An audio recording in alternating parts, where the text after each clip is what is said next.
أعوذ بالله من الشيطان الرجيم بسم الله الرحمن الرحيم الحمد لله رب العالمين الصلاة والسلام على سيدنا ونبينا وشفيع ذنوبنا وحبيب قلوبنا مولانا مولى الثقلين جد الحسن والحسين بالقاسم محمد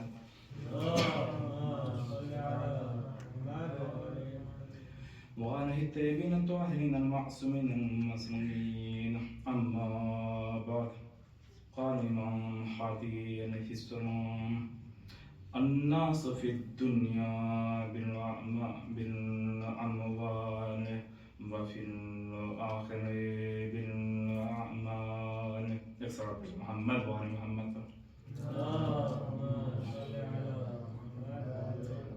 أعزائي الكرام આજની આ મુનાસિબત શબે શહાદતે ઇમામ હાદી અલૈહિસ્સલામ આજે સવારે વિચાર કરી રહ્યો હતો કે કયા મોઝુ ઉપર વાત કરવી અને પછી એમ થયું કે આમ તौर પર આપણે જોઈએ છીએ કે આપણા 12 ઇમામોમાં પહેલા 4-5 ઇમામોના બારામાં તો એક થોડો ઘણો આઈડિયા હોય છે આપણને લોકોને ઇમામે અલી અલૈહિસ્સલામના અમુક જંગના બારામાં આપણે સાંભળતા હોઈએ છીએ ઇમામે હસન અલૈહિસ્સલામના બારામાં ઘણી આશનાઈ આપણે રાખતા હોઈએ છીએ ઇમામે હુસૈન તો આપણી સામે છે કરબલાનો મંઝર અને થોડી ઘણી એ પછી પણ જોઈએ અહીંયા સુધી તો ઘણી માહિતી હોય છે આપણને એ પછી આપણે જોઈએ તો ઇમામે સજ્જાદ અલૈહિસ્સલામના હવાલાથી પણ થોડી ઘણી આપણને માહિતી હોય છે કે કઈ રીતના કૂફા અને શામમાં સફર કર્યો કઈ રીતના એ जुल्म ने सहन करे છે એ જ રીતે ઇમામે બાકર અલૈહિસ્સલામ અને ઇમામે સાદિક અલૈહિસ્સલામ કે ઇમામે સાદિક અલૈહિસ્સલામના જમાનામાં કઈ રીતના ઇલ્મ પીશરફ્ત કરી ઇલ્મ આગળ વધ્યું ઇલ્મ ડેવલપ કર્યું અને કઈ રીતે ઇમામ સાદિક અલૈહિસ્સલામે યુનિવર્સિટીની સ્થાપના કરી સ્કૂલ અને મદ્રસાની સ્થાપના કરી કોલેજીસની સ્થાપના કરી કેટલા શાગિર્દ હતા ઇમામ સાદિક અલૈહિસ્સલામના એ જ રીતે આપણે જોઈએ તો ઇમામે કાઝિમ અલૈહિસ્સલામના બારામાં પણ થોડી ઘણી માહિતી આપણા બચ્ચાઓ પાસે હોય છે કે કઈ રીતના કેવા જુલ્મની સાથે એમની શહાદત થાય છે અને ઇમામે રઝા અલૈહિસ્સલામના હવાલાથી તો આપણે જાણીએ છીએ કે આલિશાન હરમ મશહદ મુકદ્દસમાં બનાવવામાં આવ્યો છે પરંતુ અહીંયા સુધી તો વાત બરાબર છે અહીંયા પછી જે વાત આવે છે ઇમામે તકી અલૈહિસ્સલામ અથવા ઇમામે નકી અલૈહિસ્સલામ તો અહીંયા એક થોડો ગેપ જોવા મળે છે આમ તौर પર અહીંયા લોકોને એટલે આશનાઈ નથી હોતી આમાં બંને તરફ મુશ્કેલ છે લોકો તરફથી પણ મુશ્કેલ છે અને ડિલિવર કરનાર તરફથી પણ મુશ્કેલ છે ત્યાં પણ કોતાહી થઈ છે કે ઇમામે તકી અલૈહિસ્સલામ અને ઇમામે નકી અલૈહિસ્સલામની જિંદગીના બારામાં આશનાઈ ઓછી છે આપણા બચ્ચાઓની મારિફત ઓછી છે કે ઇમામે તકી અલૈહિસ્સલામના શું કારનામા હતા ઇમામે નકી અલૈહિસ્સલામના શું કારનામા હતા એમની જિંદગી શું હતી એ વાતને ધ્યાનમાં રાખીને જ તે આજની આ 20-25 મિનિટની ગુફ્તગુમાં ઇન્શાઅલ્લાહ કોશિશ રહેશે કે આપણે ઇમામે હાદી અલૈહિસ્સલામની જિંદગીના બારામાં જાણીએ કે ઇમામે હાદી અલૈહિસ્સલામ દર હકીકત એમની જિંદગી કેવી રીતે ગુજારી છે એમણે અને એમના કારનામા કેટલા અઝીમ હતા અગર ઇમામે તકી અલૈહિસ્સલામથી આપણે વાતની શરૂઆત કરીએ તો એક જ જુમલા સાથે હું વાતને તમામ કરીશ કે ઇમામે તકી અલૈહિસ્સલામ નું કામ એટલું અઝીમ હતું એટલું બુલંદ હતું કે ઇમામે તકી અલૈહિસ્સલામની શહાદત ફક્ત 25 વર્ષમાં થાય છે આ એક જ જુમલાથી એક જ વાક્યથી આપણને ખબર પડે છે કે ઇમામે તકી અલૈહિસ્સલામે શું કારનામા અંજામ આપ્યા છે એવા તો ક્યાં કામ અંજામ આપ્યા કે દુશ્મન એટલો ગભરાઈ ગયો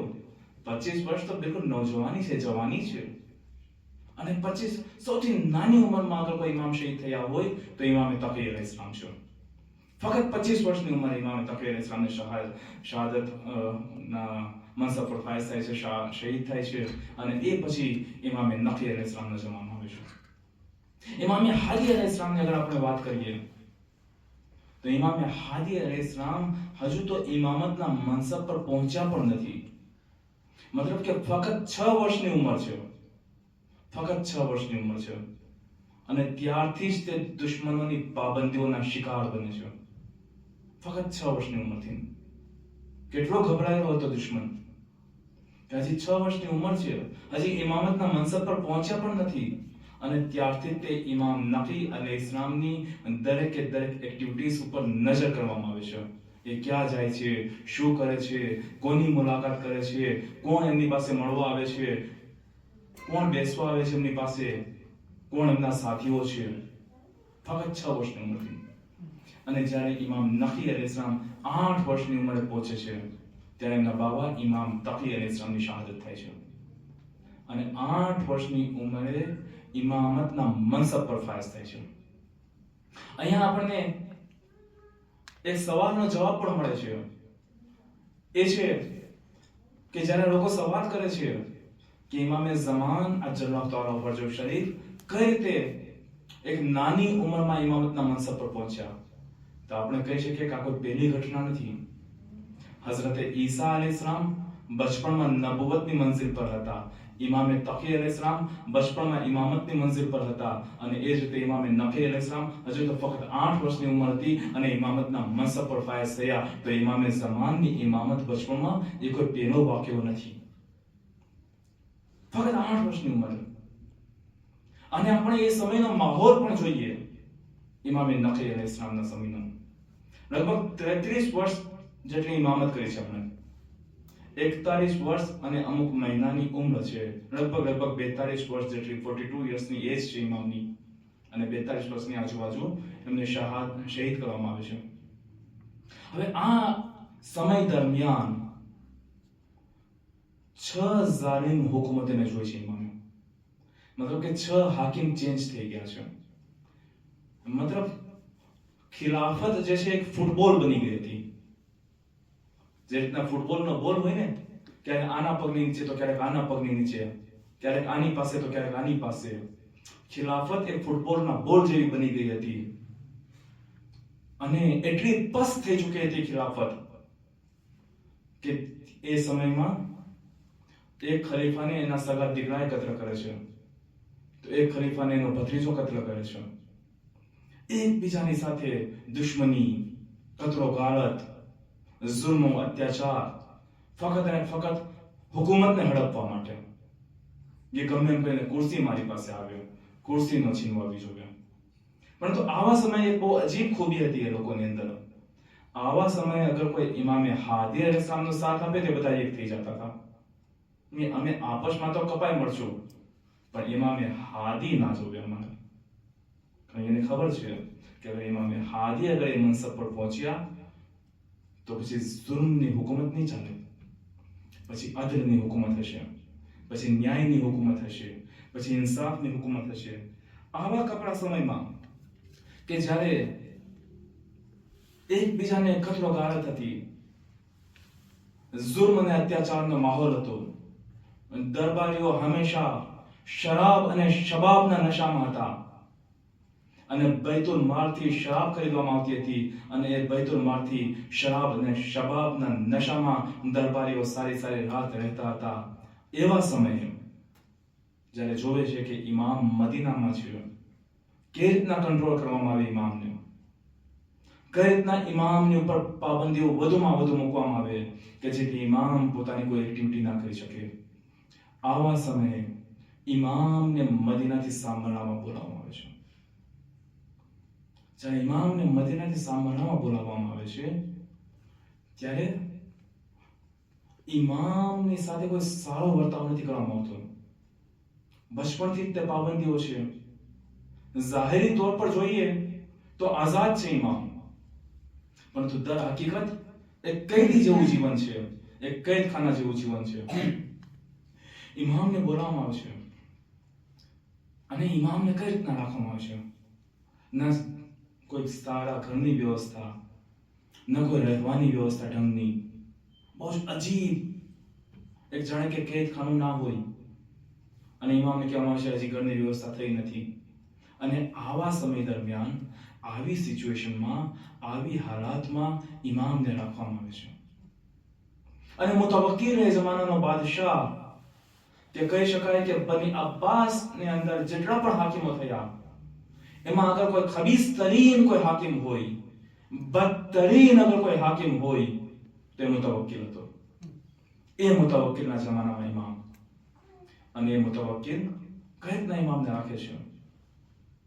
કઈ રીતના ઇમામને ટોર્ચર કરવાની કોશિશ કરવામાં આવે છે, કઈ રીતના ઇમામને પરેશાન કરવાની કોશિશ કરવામાં આવે છે, કે જ્યાં ઇમામને રાખવામાં આવે છે ત્યાં તે સામે એક કબ્ર ખોદવામાં આવે છે અને કહેવામાં આવે છે તમારી કબ્ર છે. હવે આપણે વિચારીએ કે ઇમામની કેવી હાલત હશે અગર આપણે સવારે ઉઠીએ અને જોઈએ કે આપણી સામે આપણે કબ્ર ખોદેલી છે. શું હાલત થાય આપણી? રાતના સૂતા પહેલા આપણે જોઈએ આપણી સામે આપણી કબ્ર ખોદેલી છે, ઊંઘ પણ આવશે આપણને? એ તો ખરી ઇમામ માસૂમ હતા, પણ બેરાખરે એમને તહકીર કરવાની કોશિશ કરવામાં આવી, એમને નીચા દેખાડવાની કોશિશ કરવામાં આવી, એમની તૌહીન કરવાની કોશિશ કરવામાં આવતી હતી. એ સમયે ઇમામ કહે છે કે આ લોકો મારી જાયગાને સમજતા નથી, મારી જાયગાને આ લોકો જાણતા નથી. અને જે રીતના હઝરત સાલેહની ઊંટણીને કતલ કરવામાં આવી હતી અને એ પછી પરવરદિગારે અઝાબ નાઝિલ કર્યો, કારણ કે એની પણ એક જાયગા હતી. અને અહીંયા પણ એવું જ થશે, આ લોકો મારી જાયગાને સમજતા નથી. અને શું જોવે છે કે જ્યારે ઇમામ આ વાત કહે છે એના 3 દિવસની અંદર તે મુતવક્કિલનો દીકરો તે મુતવક્કિલને કતલ કરે છે, એનો સગો દીકરો એને કતલ કરે છે. પરંતુ જેમ આપણે વાત કરી કે એક પછી એક અગર મુતવક્કિલ ચાલી ગયો તો કોઈ સારો માણસ નથી આવ્યો. ઠીક છે, બધા કરતા ખરાબ હતો, પણ એ પછી આવ્યા કોઈ સારા માણસો નથી આવ્યા. મુતવક્કિલનો દીકરો પણ બહુ ટૂંકા સમય માટે પણ હોય છે. અને એ પછી જે લોકો આવે છે એને પણ ઇમામની ઉપર એક પછી એક પાબંદી, ઇમામની ઘેરાબંધી, વધુમાં વધુ ઘેરાબંધી. કોઈ મુલાકાત કરવા જઈ ના શકે ઇમામ પાસે, કોઈ વાત ના કરી શકે ઇમામ પાસે, કોઈ નામ પણ ના સાંભળી શકે કે ઇમામે હાદી કોણ હતા. આવા સમયમાં ઇમામ પોતાની કામ અગર કરે તો કઈ રીતના કામ કરે, ઇમામ પોતાની એક્ટિવિટીઝ કરે તો કઈ રીતના કરે. કારણ કે માહોલ એવો બનાવી દેવામાં આવ્યો કે ઇમામથી કોઈ મુલાકાત જ ના કરી શકે. અને ઇમામ પણ આ વાતને જાણતા હતા. એટલે ઇમામે અમુક લોકોને પોતાના વકીલ નિયુક્ત કર્યા કે જે અમુક મુખ્તલિફ શહેરોમાં જાય અને ત્યાં ઇલ્મે દીનનો ફેલાવો કરે, લોકોના અકાયદી સવાલ, ફિકહી સવાલના જવાબ આપે, જે વજૂહાત શરઈ છે, ખુમ્સ છે, ઝકાત છે, એનું કરેક્શન કરે અને એને જ્યાં એનો હક છે ત્યાં એને પહોંચાડે. દર હકીકત આ એક મુકદ્દમો હતો ઇમામે ઝમાનાની ગૈબત માટે. આ એક પ્રસ્તાવના હતી, આ એક શરૂઆત હતી ઇમામે ઝમાનાની ગૈબત માટે. કે ઇમામે ઝમાનાની ગૈબતમાં જ્યારે લોકો ઇમામથી મુલાકાત નહીં કરી શકે તો કોની વાત માને? ઇમામે હાદી અલૈહિસ્સલામે આ મુકદ્દમો બનાવ્યો કે જ્યારે લોકો ઇમામે હાદીની મુલાકાત કરી નહોતા શકતા, ઇમામે હાદીથી વાત કરી નહોતા શકતા, ઇમામે હાદીને જોઈ નહોતા શકતા, હત્તા કે ઇમામે હાદીનું નામ પણ સાંભળી નહોતા શકતા, ત્યારે ઇમામે હાદીએ પોતાના વકીલો નિયુક્ત કર્યા, એક ઉલમાઓને નિયુક્ત કર્યા કે તમે આ લોકોથી સવાલ કરો, તમે આ લોકોથી પોતાના જવાબ મેળવો, તમે આ લોકોથી રાહનુમાઈ મેળવો અને તમે આ લોકોને પોતાના શરઈ વજૂહાત જે છે એ આપો. એ દર હકીકત ઇમામે ઝમાનાની ગૈબતનો એક મુકદ્દમો હતો કે ગૈબતમાં આપણે કઈ રીતના અમલ કરવો. આપણા માટે પણ એક નસીહત હતી, આપણા માટે પણ એક દર્શ હતો કે અત્યારે અગર આપણી પાસે કોઈ સવાલ પેશ આવે તો કોની પાસે જવું. એ ઇમામે હાદીએ એ સમય કામ કરીને બતાવ્યું કે નથી. ઠીક છે, ઇમામે માસૂમ હાજર છે પણ નથી હાજર, હાજર છે પણ ગાયબ છે. દર હકીકત ઇમામે હાદી પણ એક રીતે જોવા જઈએ તો ગાયબ હતા લોકોથી, કારણ કે કઈ ખાનાની જિંદગી હતી, ઝાહિરન આઝાદ હતા પણ પાબંદી હતી. ત્યારે ઇમામે હાદી આપણને દર્શ આપે છે કે ક્યારે ઉલમાઓના દામનને છોડતા નહીં, હંમેશા આલિમની સરપરસ્તીમાં કામ કરજો. એ ઇમામે હાદી અલૈહિસ્સલામ આપણને દર્શ આપે છે. આવા કપરા સમયમાં, આવા ખરાબ સમયમાં પણ જ્યારે દુશ્મન હાકિમ કોઈ મસલામાં ફસાઈ જતો હતો ત્યારે મજબૂર થઈ જતો હતો ઇમામે હાદી અલૈહિસ્સલામથી વાત કરવા માટે. ઘણી બધી દાસ્તાન, ઘણા વાક્યા મશહૂર છે, 2 અથવા 3 વાત, અને વાતને તમામ કરશું ઇન્શાઅલ્લાહ. કારણ મારી નજર ઘડિયાળની સોય સામે પણ છે, ઠંડીનો સમય છે, તમારા લોકોને પણ જલ્દી ઘરે જવું છે. મુતવક્કિલનો જમાનો છે. એક ઈસાઈ વ્યક્તિ ઈસાઈ મસીહી વ્યક્તિ એક મુસ્લિમ औरत સાથે ઝિના કરે છે, ગિરફ્તાર કરવામાં આવે છે. શું સજા કરવામાં આવે? હજી તો કોઈ સજાનું એલાન થાય એ પહેલા જ તે એક ઈસાઈ વ્યક્તિ એક ચાલ ચાલે છે. હજી સજાનું એલાન થાય એની પહેલા એ ઈસાઈ વ્યક્તિ કહે છે, ભાઈ હું ઇસ્લામ ધર્મને, ઇસ્લામ મઝહબને કબૂલ કરું છું, હું મુસલમાન બની ગયો. હવે પરેશાન હાકીમ, હવે સજા શું કરવી? એ સમયનો કાઝી યહયા બિન અકસમ કહે છે કે આને જે ગુનાહ કર્યો એ ગુનાહ તો મુસલમાન બનવા પહેલા નહોતો, હવે તો આ મુસલમાન બની ગયો. આપણે કહીએ ને કે ભાઈ એક સમય અગર કોઈ બુત પરસ્ત હોય તો એને જે ગુનાહ છે માફ થઈ ગયા, ભાઈ બુત પરસ્ત હતો, જ્યારે એને સાચી વાત સમજાણી એ મુસલમાન બની ગયો. તો હવે જે એને બુત પરસ્તી કરી છે એ ખતમ થઈ ગઈ, ખુદા એની સજા નહીં કરે કે ભાઈ ભૂલ પડી એનાથી. જ્યારે સમજમાં આવ્યું, મુસલમાન બની ગયો, ખુદા ઉપર ઈમાન લાવ્યો, હવે એના પાછલા ગુનાહ ખતમ થયા. યહયા બિન અકસમ કહે છે કે હવે આને સજા ના કરી શકીએ. તો એ સમયના દરબારના બીજા અમુક મુફતી, બીજા અમુક ફતવા દેનાર કહે છે ના, અને સજા થવી જોઈએ. મુતવક્કિલ પૂછે છે તો સજા શું આપવી? કોઈ કહે છે આ સજા, કોઈ કહે છે આ સજા. બેરાખર કઈ સમજમાં નથી આવતું શું સજા કરવી. ત્યારે મુતવક્કિલ મજબૂર થાય છે ઇમામે હાદી અલૈહિસ્સલામથી વાત કરવા માટે. પૂછવામાં આવે છે ઇમામે હાદી અલૈહિસ્સલામને કે આને શું સજા કરવામાં આવે? ત્યારે ઇમામે હાદી અલૈહિસ્સલામ જવાબમાં કહે છે કે એને એટલા કોડા મારવામાં આવે કે એની મોત થઈ જાય. સજા સંભળાવવામાં આવે છે. યહયા બિન અકસમનો ઈગો હર્ટ થાય છે. યહયા બિન અકસમ કે જે કાઝી હતો એ કહેતો તો આને આઝાદ કરી દેવામાં આવે, મુખાલફત કરે છે, કહે છે કે ઇમામે ક્યાં બેસ ઉપર આ હુકમ આપી દીધો, ક્યાં બેસ ઉપર આ વાત કરી?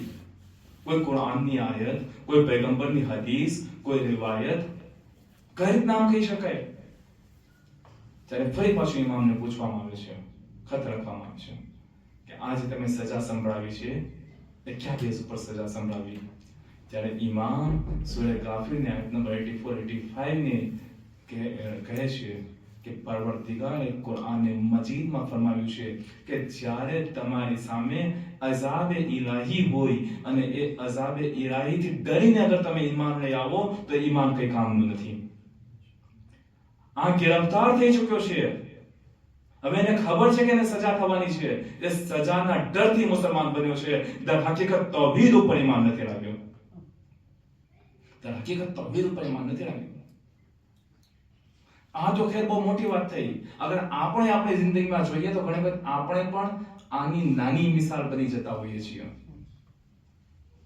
દિવસોના દિવસો પસાર થતા હોય, ખુદા યાદ નથી આવતો, નમાઝે સુબહ યાદ નથી આવતી, નમાઝે શબ યાદ નથી આવતી, પરંતુ નાની મસ્તી મુસીબતમાં ફસાઈએ ત્યારે ખુદા યાદ આવી જાય છે, અને ફરી એ મુસીબતમાંથી બહાર નીકળીએ તો ફરી પાછા એવા ને એવા. કુરાન કહે છે કે એ કઈ કામનું નથી. તમે મુસીબત જોઈને યાદ કરો છો, એ કામનું નથી. મુસીબત જોઈને, અઝાબે ઇલાહી જોઈને તમે ઈમાન ઉપર આવ્યા. પહેલા ક્યાં હતા? તો ઇમામથી રહેનુમાઈ મેળવવા માટે મુતવક્કિલ જેવો બાદશાહ પણ મજબૂર થઈ જતો હતો. અને આવી એક ઘટના નથી, ખુદ મુતવક્કિલ બીમાર પડે છે, નઝર કરે છે, મન્નત માને છે, કહે છે કે અગર આ બીમારીમાંથી હું સાજો થઈ જઈશ, અગર મને શિફા મળશે તો હું એક કસીર તાદાદમાં સોનાના સિક્કા એટલે કે દિનાર હું ખર્ચ કરીશ રાહે ખુદામાં. સાજો થઈ જાય છે. દરબારી મૌલવીઓને બોલાવવામાં આવે છે, પૂછવામાં આવે છે કે મેં તો આવી મન્નત માની હતી કે કસીર તાદાદમાં સોનાના સિક્કા રાહે ખુદામાં ખર્ચ કરીશ, એક કસીર તાદાદમાં હું દિનાર ખર્ચ કરીશ. હવે આ કસીર તાદાદ એટલે શું? ત્યારે ફરી પાછા એ દરબારી મુફતીઓ, એ દરબારી મૌલવીઓ અલગ અલગ જવાબ આપે છે, અને મુતવક્કિલ મજબૂર થઈ જાય છે ઇમામે હાદી અલૈહિસ્સલામથી પૂછવા માટે કે અહીંયા કસીર તાદાદ કોને કહેવામાં આવે, અને ઇમામે હાદી અલૈહિસ્સલામ સૂરે તૌબાની આયતનો સહારો લઈ અને મુતવક્કિલને કહે છે કે 83 દિનાર તો રાહ ખુદામાં ખર્ચ કર. કઈ રીતના 83 દિનાર રાહ ખુદામાં ખર્ચ કર? કે કુરાનની આયત છે કે લaqad નસરકુમુલ્લાહુ ફી મવાતિન કસીરા, કે અમે તમને એક કસીર ઘટનાઓમાં, એક ઘણી વધુ ઘટનાઓમાં તમારી મદદ કરી છે. તો ત્યારે ઇમામ કહે છે કે પરવરદિગારે પણ અહીંયા કસીર શબ્દનો યુઝ કર્યો છે, ઘણી વધુ ઘટનાઓની વાત કરી છે. અને એ ઘણી વધુ ઘટના કેટલી હતી? કે 83 જંગ અને ઘટના હતી કે જે પૈગંબરના જમાનામાં હતી, અને પરવરદિગારે કુરાનમાં આયત નાઝિલ ફરમાવી કે અમે તમને કસીર તાદાદમાં મદદ કરી છે. તો અહીંયા કસીર તાદાદથી મુરાદ 83 ઘટના છે. તો હવે તો 83 દિનાર, 83 દિનાર રાહ ખુદામાં ખર્ચ કર. તો આ રીતે એટલી પાબંદીઓ હોવા પછી પણ, એટલી મુશ્કેલીઓ હોવા પછી પણ ખુદે હાકિમ મજબૂર થઈ જતો હતો ઇમામથી મદદ લેવા માટે, ઇમામથી વાત કરવા માટે. તો બીજી તરફ ઇમામ પોતાનું કામ જારી રાખે છે.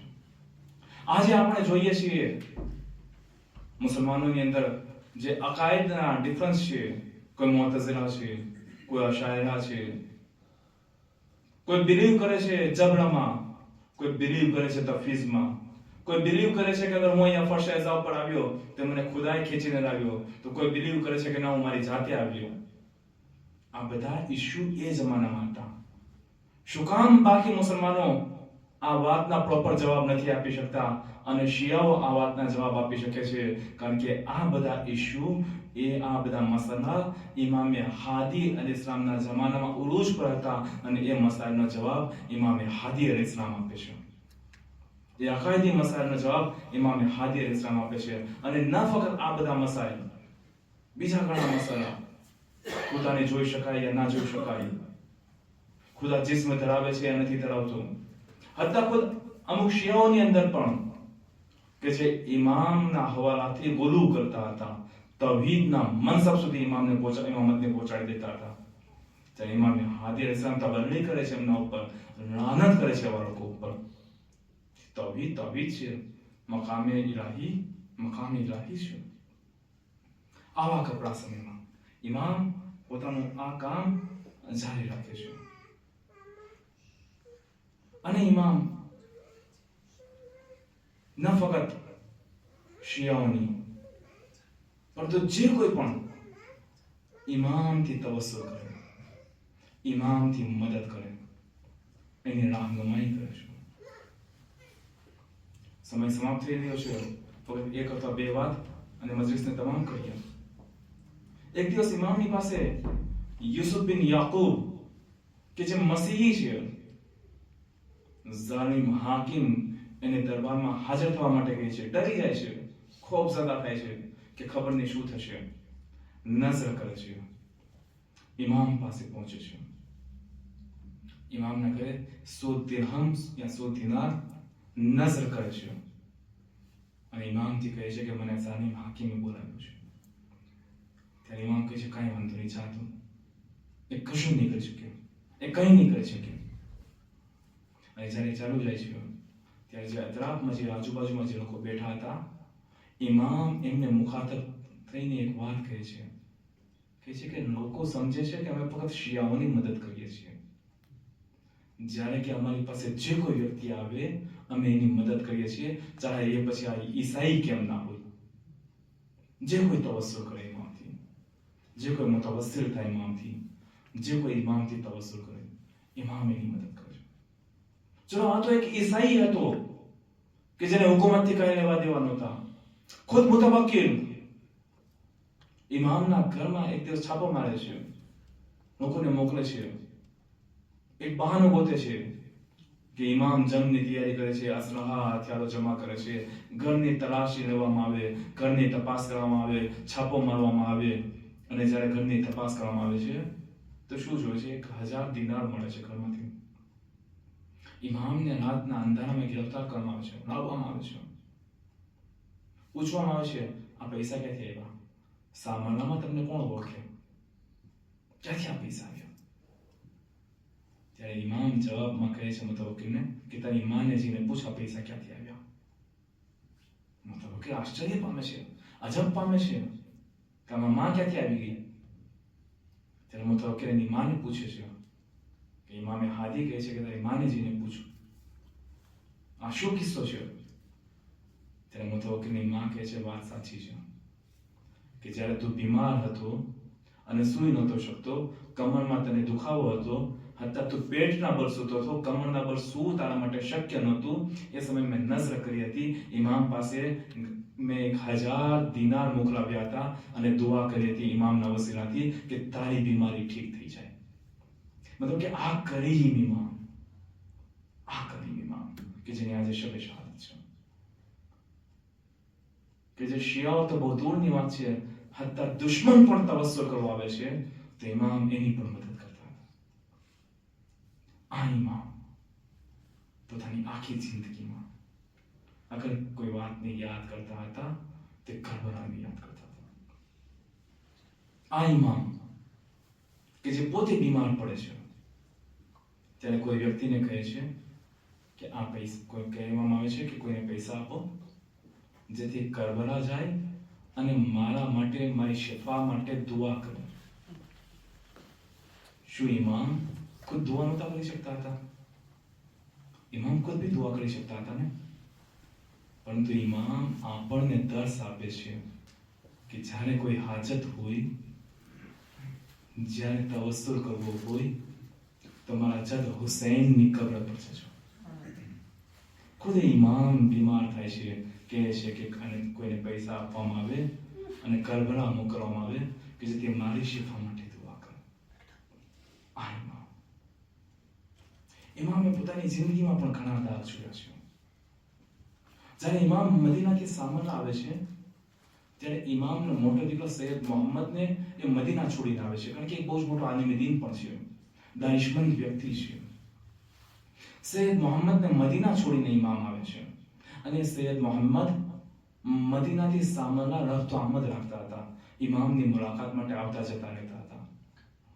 એ તમે લોકો ઝિયારત કરવા માટે ગયા હશો ઇરાક, જોયું હશે બલદ શહેરમાં ગયા હશો, જે બલદ શહેરમાં જેમનો મઝાર છે ને, ત્યાં ઇમામના દીકરા સૈયદ મોહમ્મદ કે જ્યારે મદીના પાછા ફરતા હતા ત્યારે એમની રહેમત થાય છે. ઇમામની સામે એના જવાન દીકરાનો દાગ, અને એ પણ આવા દાનિશમંદ, આવા આલિમદીન હતા. એ જ રીતે ઇમામના બીજા દીકરા સૈયદ હુસૈન કે કહેવામાં આવે છે કે કદાચ એમની કબ્ર પણ એ ઇમામના ઘરમાં જ છે. એક તરફથી દુશ્મનોની પાબંદી, બીજી તરફ ઇમામ જાણતા હતા સમય વધુ ખરાબ આવશે. હું કહેવાનો તો આઝાદ છું, પણ કેદી જેવી જિંદગી છે જ્યારે કે મારી પછી અને જ્યારે ઇમામે ઝમાન આવશે તો એ તો દર હકીકત ગાયબ રહેશે. ઇમામ મુકદ્દમો બનાવતા હતા. કઈ રીતના મુકદ્દમો બનાવતા હતા? અગર ઇમામ બેઠા હોય અને કોઈ આલિમ દીન આવે તો ઇમામ ઊભા થઈ જતા હતા.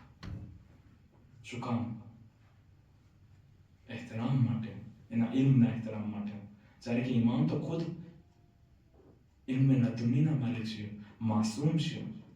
એ આલિમ દીન તો એટલો આલિમ નથી જેટલા ઇમામ છે, છતાં ઇમામ ઊભા થઈ જતા હતા. એ જણાવવા માંગતા હતા કે ઇમામે ઝમાનની જ્યારે ગરીબત હશે ત્યારે તમારે ઉલમાઓનો એહતરામ કરવાનો છે, એનાથી રાહનુમાઈ મેળવવાની છે. આ ઇમામ કહેતા. પરંતુ એ ઇમામ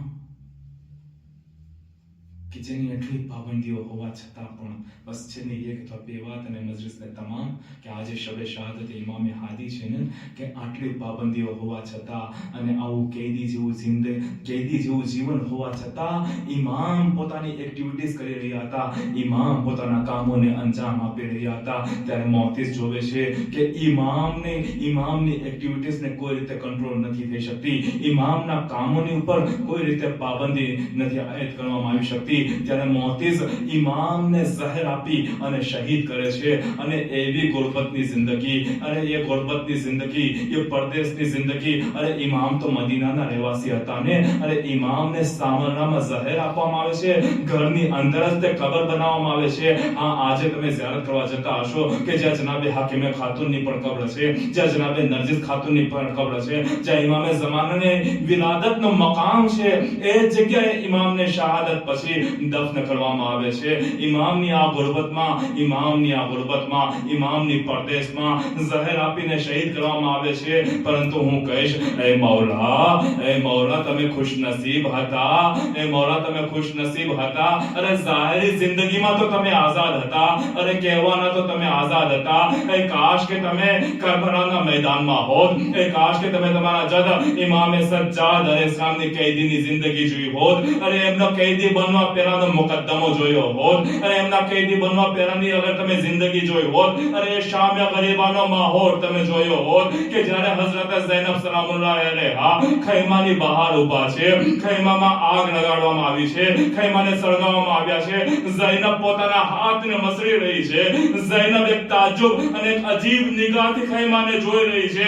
પૂછનારે પૂછ્યું, એ બીબી કોઈ કિંમતી વસ્તુ ખૈમામાં છોડીને આવી ગયા, અરે કોઈ કિંમતી વસ્તુ ખૈમામાં ભૂલી ગયા, અરે ખૈમામાં તો આગ લાગી ગઈ, અરે આ ખૈમાની સામે શું કામ ટગર જોઈ રહ્યા છો, અરે આ ખૈમાની સામે શું કામ ઊભા છો, કઈ એવી કિંમતી વસ્તુ આ ખૈમામાં બાકી બચી? ત્યારે ઝૈનબ કહે છે, અરે મારો સજ્જાદ આ ખૈમામાં બેહોશીને આલમમાં.